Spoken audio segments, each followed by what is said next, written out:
जैसे कि लोग आज बोल रहे हैं कि 60 साल की उम्र में ही रिटायरमेंट हो सकता है। अगर हम अपने फाइनेंस को सही तरीके से प्लान करेंगे तो 40 से 45 की उम्र में ही हम भी एक सफलतापूर्वक अपनी जिंदगी में सेटल हो सकते हैं। ये कैसे हो सकता है, इसी के बारे में इस वीडियो में हम विस्तार से देखेंगे। तो मैं किशोर, ट्रेड अचीवर का CEO और फाउंडर। आइए हम वीडियो की ओर आगे बढ़ते हैं।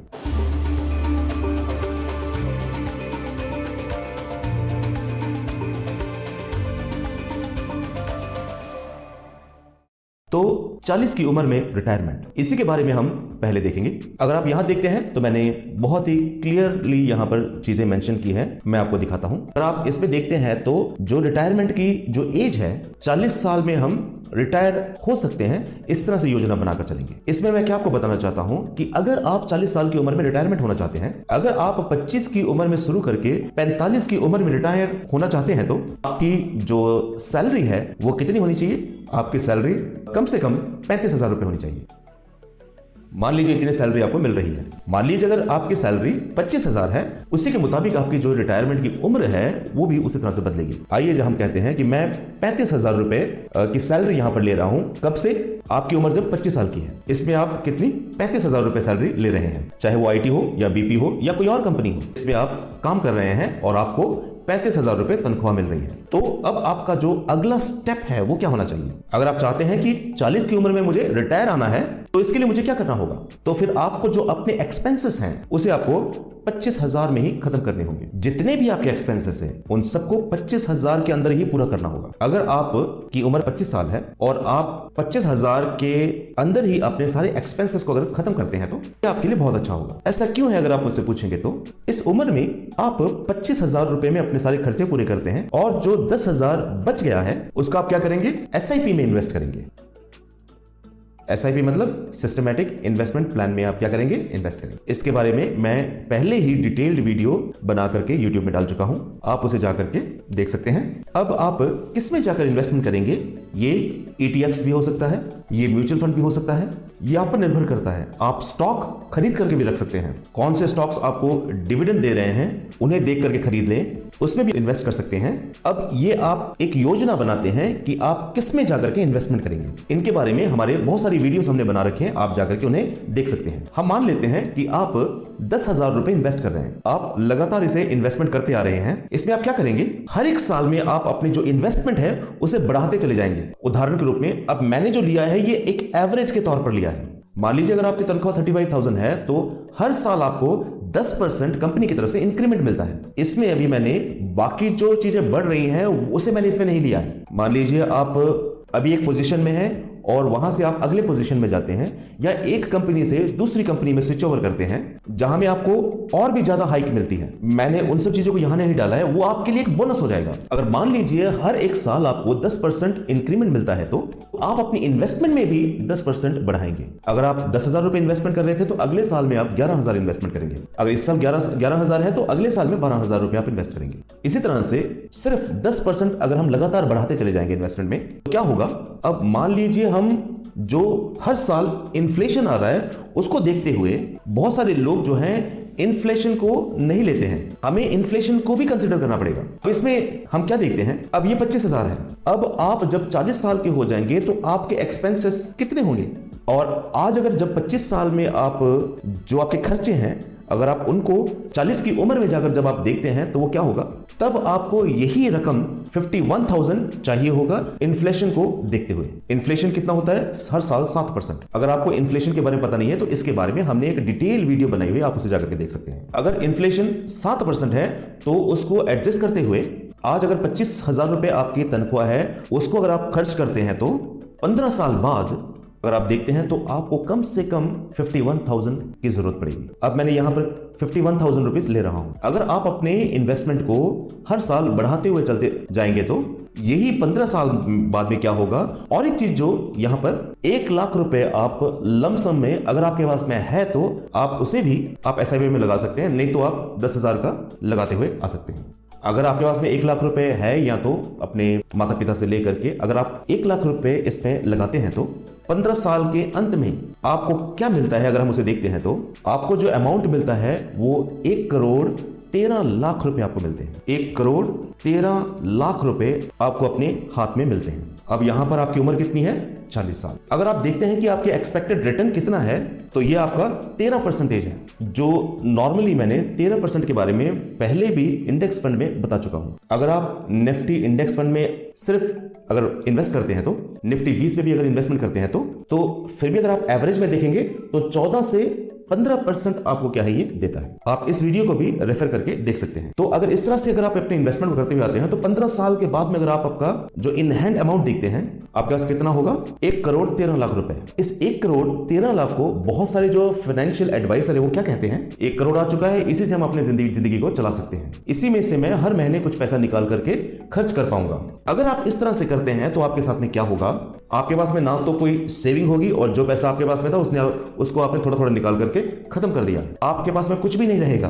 तो ये एक अच्छा आइडिया नहीं है। अब आप इस 1 करोड़ 13 लाख के साथ में क्या करेंगे? तो आप इसमें से लमसम अमाउंट लेकर के म्यूचुअल फंड्स में या बॉन्ड्स में या फिर स्टॉक्स में इसे आप डाइवर्सिफाई कर सकते हैं।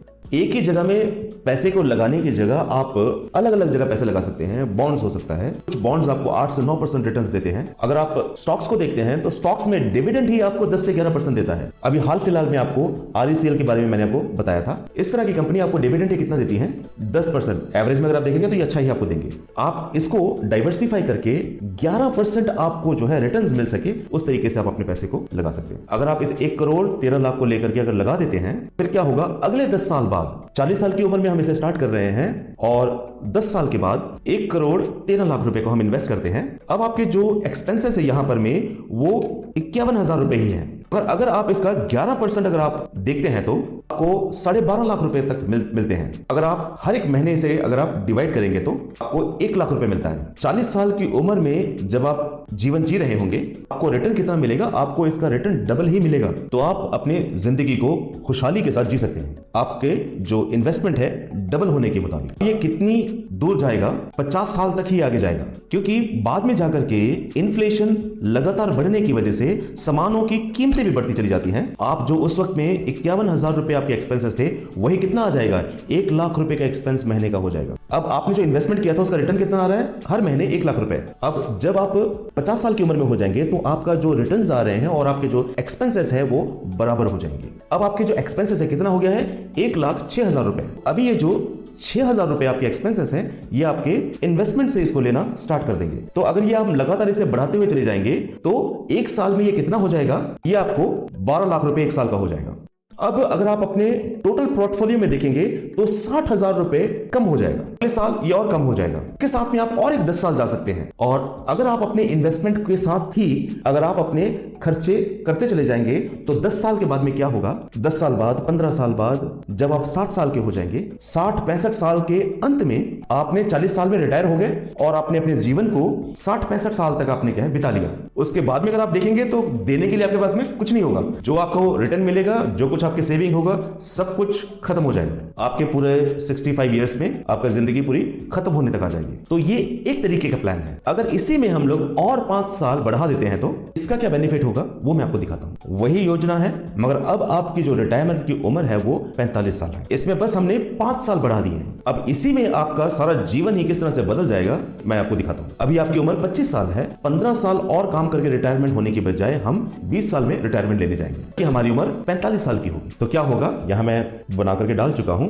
ये आपका 25 साल है, ये आपके 45 साल है। उसी तरीके से लमसम हमने 1 लाख रुपए इन्वेस्ट किए हैं। हर महीने का SIP 10,000 रुपए को हम स्टेप अप कर रहे हैं, हर साल 10% इंक्रीमेंट देकर। उसी में ही बिल्कुल वैसे ही आपका 13% के रिटर्न को लेते हुए आपका इन्फ्लेशन 7%। यहां पे मैंने 140% लिखा है, यानी कि हर साल का अगर हम 7% लेते हैं तो हर साल का 7% इन्फ्लेशन ऐड करके 20 साल में 140% अगर हम इसे बढ़ा देते हैं तो आज का जो आपका एक्सपेंसेस 25,000 रुपए है, इसी को अगर 20 साल बाद में आपका एक्सपेंसेस क्या होगा अगर हम उसे देखते हैं तो यही आपका एक्सपेंसेस 60,000 रुपए आपको हर महीने चाहिए होगा। तभी आप अपना जो जीवन है मैनेज कर पाएंगे। इसी तरह में आकर के ये खड़ा हो जाएगा। इसी को हमने कंसीडर किया हुआ है। अब एवरेज में हमने इन्फ्लेशन को क्या है 7% लिया हुआ है, तो हमारा 20 साल बाद में 60,000 रुपए एक्सपेंस होगा। एक और चीज जो मैं आपको बताना चाहता हूं वो ये है कि अगर 15 साल तक हम ये इन्वेस्टमेंट करते हैं तो मैंने आपको बताया था कि 1 करोड़ 13 लाख रुपए हमारे पास में रिटर्न्स मिलेंगे। मगर इसी को अगर हम लोग 20 साल तक लेकर के जाते हैं, क्योंकि अब हमारे पास 5 साल एक्स्ट्रा है। जो रिटर्न्स आपके पास में 1 करोड़ 13 लाख रुपए था,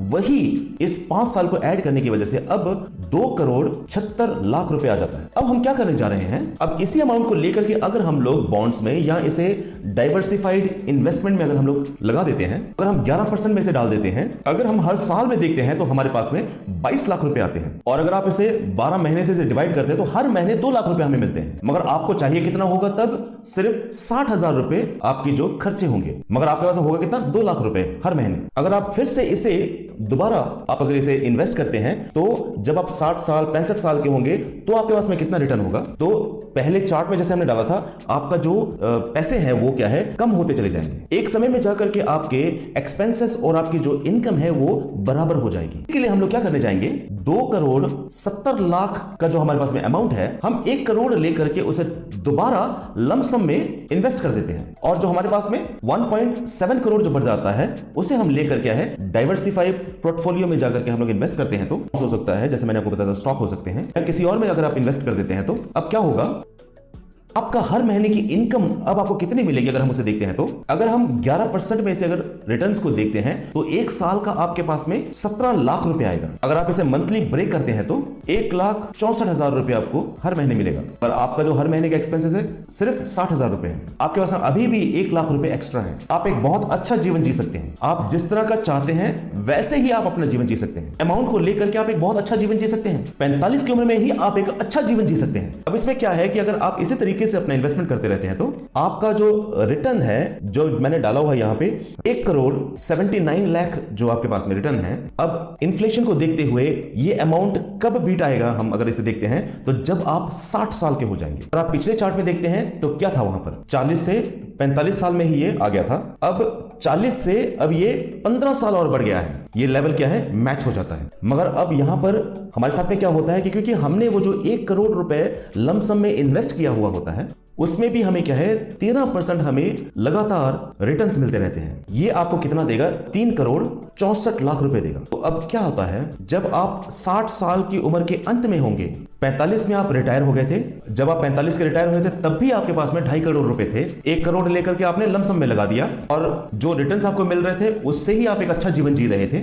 अब 1 करोड़ जो आपने लमसम के लिए लगाया था, ये भी आपका 3.5 करोड़ रुपए हो गया है 15 साल में। अब 60 साल के अंत में आप देखते हैं कि आपके हाथ में कितना पैसा है। आपने जो अमाउंट इन्वेस्ट किया था प्लस ये लमसम अमाउंट अगर दोनों को मिलाकर देखते हैं तो, और इसमें से जो हमें रिटर्न्स मिले हैं दोनों के मिलाकर के अगर आप देखते हैं तो आपके हाथ में 5.5 करोड़ रुपए होंगे। तो अगर आप 40 साल में रिटायर होते हैं, 50 साल में आपके रिटर्न्स और जो एक्सपेंसेस हैं ये दोनों मैच हो जाते हैं। आपके कैपिटल में से जो आपकी इनकम है वो घटती चली जाती है। मगर अगर आप 5 साल बढ़ा देते हैं तो आप 45 साल में ही रिटायर हो रहे हैं। 5 साल सिर्फ आपने एक्स्ट्रा लिए हैं, मगर 60 साल तक आपने एक अच्छा जीवन जी सकते हैं, क्योंकि आपके एक्सपेंसेस जो है 60,000 रहे हैं, मगर आपको रिटर्न्स कितना मिल रहा है, 1,64,000 रुपए। इस पैसे से एक अच्छा जीवन जी रहे हैं। वही जब आप 60 साल के हो जाते हैं तो आपके पास में अभी भी 5 से 5.5 करोड़ रुपए हाथ में है। तो आपके पास में एक बहुत अच्छा जीवन होगा। अगर आपकी उम्र 60 साल है और आपके पास में 5.5 करोड़ हाथ में है, आपने अपने कैपिटल को भी बचा लिया है और भी जो पैसे हैं वो आपके पास में है, तो आपका जो जनरेशन खत्म हो जा रही है और एक जो नई पीढ़ी आपकी आ रही है, उन्हें देने के लिए भी आपके पास में बहुत सारा पैसा है। आपने अपना जीवन भी बड़े अच्छे से जी लिया है और आगे अपने जो बच्चों को भी आप क्या है अच्छा पैसा दे करके एक अच्छा नाम कमा करके यहां से जाएंगे। अब यहां पे हम क्या देखते हैं, अगर 5 साल पहले हम रिटायर होते हैं तो जीवन अच्छा होगा और हमारा जो 60-65 साल में जो हमारी इन्वेस्टमेंट है वो भी हम क्या है सब खत्म कर देते हैं। यही अगर आप 5 साल बाद रिटायरमेंट लेते हैं तो आप भी एक अपर मिडिल क्लास अच्छा जीवन जी सकते हैं और आपकी जो अगली पीढ़ी आ रही है उसे भी आप अच्छा अमाउंट दे करके जा सकते हैं। अगर हम थोड़ा सा संघर्ष करके 5 साल और ऐड कर लेते हैं तो हमारे पास में सचमुच एक बहुत अच्छा रिटायरमेंट होगा 45 साल की उम्र में। एक और बात जो इसमें है, अगर आप सिस्टमैटिकली इन्वेस्टमेंट करते हैं तब ही आप ये सब कुछ हासिल कर सकते हैं। अगर आप देखते हैं 12 से 13% अगर आपको मिल रहा है, तो अगर आप ETFs को चेक करेंगे तो निफ्टी की ओवरऑल ग्रोथ कितनी है, अगर आप साल में उसे देखते हैं तो देखेंगे तो नॉर्मली आपको 12 से 13% बड़े आराम से रिटर्न मिलेगा। अगर कोई डाउट होगा तो मैं ऑलरेडी SIP 5000 के ऊपर में वीडियो बना चुका हूं, आप उसे जाके देख सकते हैं। इसमें मैं कैसे इन्वेस्ट करूं अगर आप चाहें तो इसमें बहुत डिटेल में आपको देखने को मिल जाएगा। अगर आप इसे प्रॉपर्ली सिस्टमैटिकली लगातार इन्वेस्ट इन्वेस्टमेंट करते हुए आएंगे तो आज आपकी उम्र 25 साल है, आप जब 45 साल के हो जाएंगे, 45 में आप रिटायर हो सकते हैं। आप जब 45 साल के हैं तभी आपके पास में बहुत अच्छा एक अमाउंट होगा, आप एक अच्छा जीवन जी सकते हैं, जो चाहो कर सकते हो, जहां चाहो वेकेशन के लिए जा सकते हो, फिर भी आपके पास में हाथ में सरप्लस अमाउंट हाथ में होगा। बहुत सारे लोग क्या करते हैं, एक ही नौकरी लेकर के आखिर तक उसी में ही लेकर के चलते रहते हैं, सब कुछ खर्च करके बिना किसी सेविंग के, फाइनेंशियल प्लानिंग के। आपको 60-65 की उम्र तक संघर्ष करना पड़ेगा और 60 साल के बाद में आप बोलते रहेंगे मैंने बहुत संघर्ष किया है। अगर आप सही तरीके से फाइनेंशियल प्लान करते हैं तो 45 साल की उम्र में ही आप रिटायर हो सकते हैं, आप एक अच्छा जीवन जी सकते हैं और जब आप 60 साल की उम्र में होंगे तो आप जाकर के जवान पीढ़ी को जाकर के अच्छी सलाह दे सकते हैं। मैंने ऐसा किया था, आप भी ऐसा ही करें। आप जितना जल्दी हो सके आप इन्वेस्टमेंट स्टार्ट करें, 20 की उम्र में, 21 की उम्र में, तो ये आने वाली पीढ़ियों के लिए एक बहुत अच्छा आप लेसन दे सकेंगे। तो आप इसे अच्छे तरीके से प्लान करके इन्वेस्टमेंट कीजिए। आप भी 45 की उम्र में रिटायरमेंट ले सकते हैं, 25 की उम्र में शुरू करके 45 की उम्र में बड़े आराम से आप रिटायरमेंट ले सकते हैं और एक अच्छे फाइनेंशियल प्लानिंग के साथ में। आशा करता हूं ये वीडियो आपके लिए लाभदायक हुआ होगा। जुड़े रहने के लिए आपका धन्यवाद। Take care.